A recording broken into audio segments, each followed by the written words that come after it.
শ্রী শ্রী কৈবল্যনাথ স্মরণে এই বইয়ে খগেন্দ্রনাথ গুপ্তের লেখা বেদবাণীর কিছু অংশ ঠাকুর লিখেছেন, নামকে সংকীর্তন বলে, অষ্টপ্রহরকে অষ্টকাল অষ্টপাশ বলিয়া জানিবেন।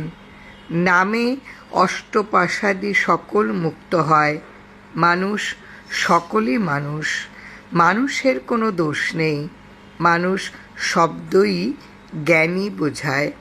ভাগ্য অনুসারেই প্রকৃতির গুণে বিকাশ হয়, তাহাতেই ভালো মন্দ সৎ অসৎ উপলব্ধি হয়।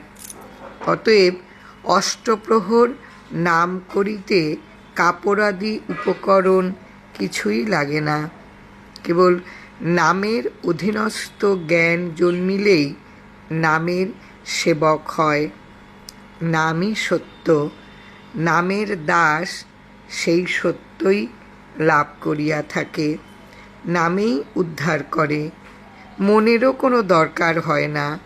মন হচ্ছে প্রকৃতির গুণের দ্বারা প্রকাশ পায়, মনেই শান্তি অশান্তি বোধ হয়। নামই হচ্ছে আসল, নামেই সত্য। জয় রাম, জয় রাম।